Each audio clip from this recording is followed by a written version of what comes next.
Outra forma de responder à questão acerca da possibilidade do conhecimento é o subjetivismo e também o relativismo.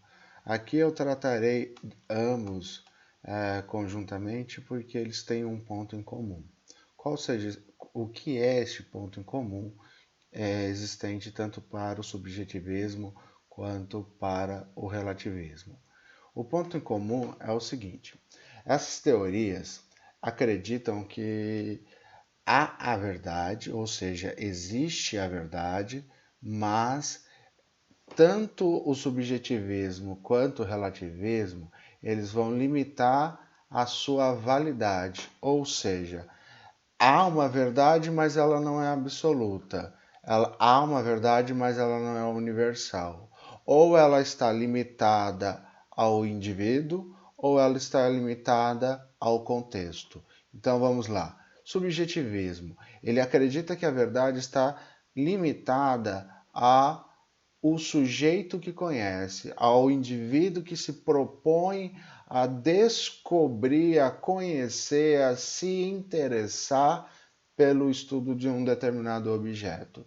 Então, o tipo de subjetivismo que nós vamos ter é o subjetivismo individual, ou seja, o Ed Carlos produz o seu conhecimento, a sua verdade, a partir daquilo que ele se dispõe a estudar, no caso a filosofia, por exemplo, Platão, Aristóteles e assim por diante. Então existiria uma verdade produzida pelo sujeito, no caso eu, a respeito daquilo que eu vivencio.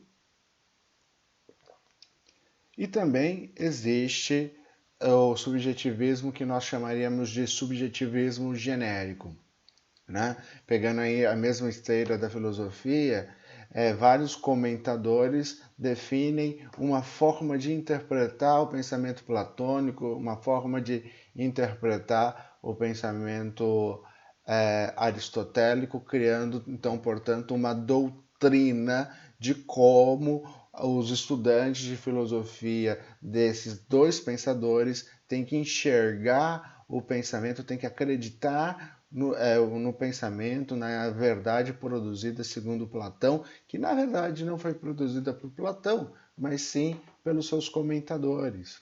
Né? Então nós temos um Platão doutrinário que surge a partir de uma verdade, de um conhecimento produzido por um grupo de estudiosos, então, portanto, a gente poderia falar de um subjetivismo genérico, e nós também poderíamos ter um Platão heterônomo, ou seja, produzido por um outro indivíduo, no caso, uma voz solitária, a voz do Ed Carlos falando, não, Platão ele foi, na verdade, um grande machista, e eu estaria indo contra toda a perspectiva doutrinária desse conhecimento produzido pelos seus comentadores, pelo subjetivismo genérico.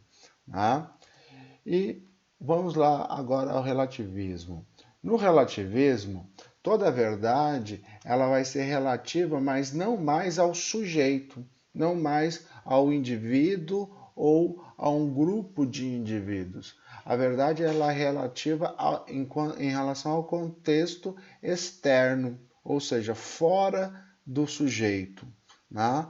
E também ela vai estar sendo validada por este contexto. É o contexto vivenciado por um grupo de pessoas que determina o valor de verdade dado a um determinado tipo de conhecimento ou a um determinado conhecimento. Então, notem, tanto para o subjetivismo quanto para o relativismo, não existe um conhecimento universal, uma verdade absoluta. Todas as verdades ou são subjetivas, são individuais ou de um indivíduo coletivizado, ou são contextuais, sempre ligada a um ambiente externo.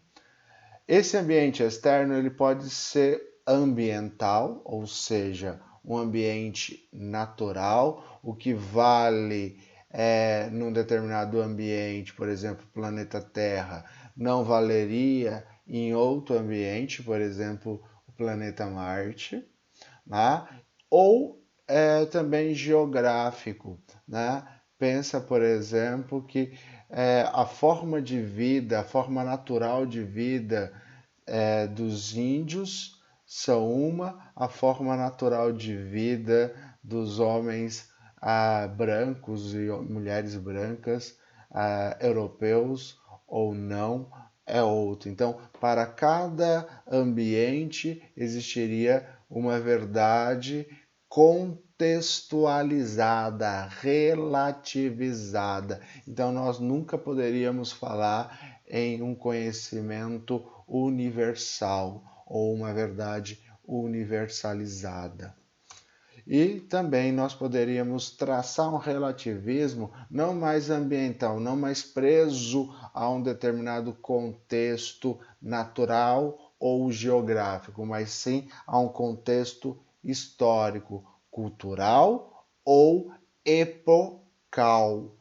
Quando eu falo contexto cultural, eu estou querendo dizer o seguinte: existe uma verdade produzida por uma certa cultura, a cultura indígena, a cultura dos povos ciganos, a cultura do povo brasileiro, norte-americano e assim por diante. Então, podem coexistir, né, diversas verdades ou diversas formas de se enxergar a verdade, porque pode existir num determinado tempo vários sistemas culturais.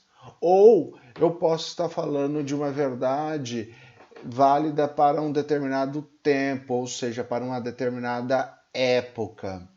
Por exemplo, antes de Copérnico, a Terra era o centro do universo, a Terra era o centro do universo, né? Centro do nosso sistema. Então nós falávamos e explicávamos para as crianças naquela época ou para os adultos que o sistema que governava a realidade era o ptolomaico, onde a Terra ocupava o centro do universo conhecido.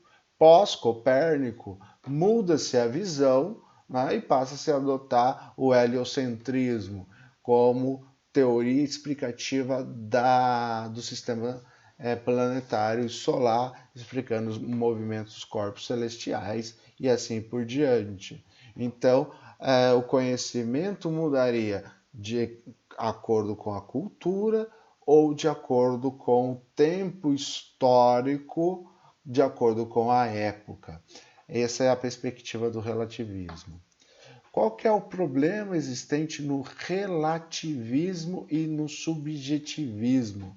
O primeiro problema, acho que vocês já sacaram, é um problema do plano lógico. Eles são contraditórios. Por quê?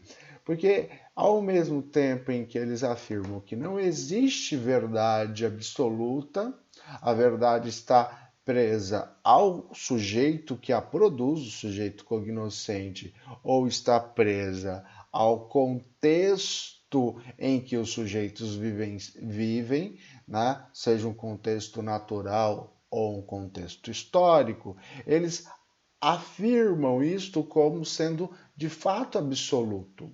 Então ele é autocontraditório porque ele afirma a existência de uma verdade universal, a verdade sendo produzida ou pelo sujeito, ou pelo ambiente, ou pelo tempo histórico, seja no subjetivismo, seja no relativismo. E no plano existencial, tanto um quanto o outro, nós poderíamos estar aqui falando que eles são modelos de ceticismo. Por que eles são modelos de ceticismo? Porque há a confiança ou desconfiança, vamos dizer assim, na capacidade humana de conhecer ou produzir a verdade. Porém, esta verdade ela é conhecida ou produzida de forma limitada. Nós não podemos produzir uma verdade ou um conhecimento que seja válido de forma universal. Então, por isso que tanto o subjetivismo quanto o relativismo é compreendido como uma forma de ceticismo.